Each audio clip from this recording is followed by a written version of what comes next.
Hi, I'm Dr. Ellis Orozco, and thanks for listening to this video podcast. I hope you have a great weekend. Hi, and thanks for listening in. It's been a couple of weeks since I've done a video devotional because I've been on vacation, but it's good to be back. Today I wanted us to reflect a little bit on some of the things that are going on in our world right now and how we as Christians can deal with these things. There are a lot of Christians right now who are struggling, who are hurting, and who are even grieved by what has been happening on the border with children being separated from their families, and for good reason.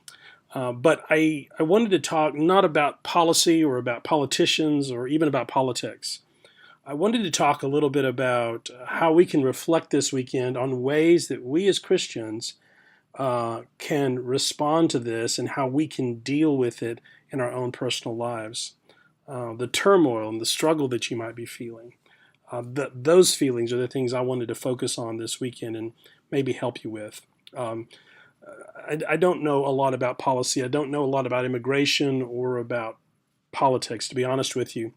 But I do know a little bit about the Bible and what Jesus said. And so there are three things I want to suggest that I think the Spirit of Jesus would want you to do in this situation as you deal with whatever feelings you're feeling. And the first is to pray.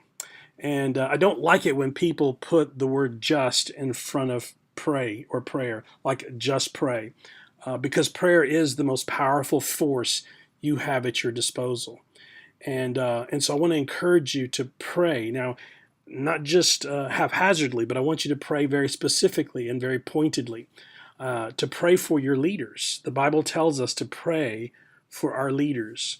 And I'm thankful that our leaders made the decision to end the separation of children from their parents. So let's be thankful for that and pray for our leaders.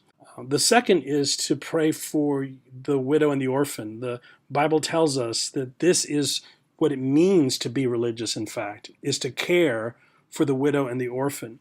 And so to care for those who are the least of these, those who have been oppressed, those who are struggling, those who have less than we have. We're supposed to be praying for them and working to help them. And also pray for your fellow Christians. Pray for those who agree with you. Pray for those who disagree with you. Pray for your fellow Christians all over the world, some of whom are experiencing terrible persecution. And then finally, Jesus tells us to pray even for our enemies, for the ones who don't agree with our way of life, for those who don't share our values. We're supposed to be praying for all of our enemies, political and otherwise. So the first thing is to pray. The second is to act. And here I would encourage you to do something constructive. Instead of getting involved with online arguments, get on an airplane and go do something, or get in the car and go do something, or take out your debit card and give to something constructive. Do something without betraying your values. Again, I'm not speaking to politics or to policy, but whatever your values are, do something constructive and helpful without betraying those values. And then finally, I would encourage you to remember that God's law, the law of Christ, the law of love, is above all human laws.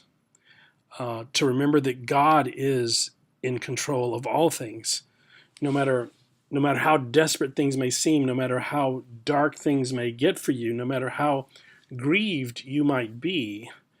Remember that God is still in control and that God will speak to your heart.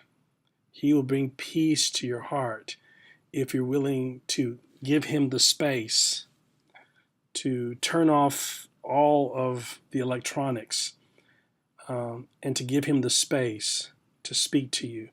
I hope you'll take time to do those things this weekend. God bless you and have a great weekend.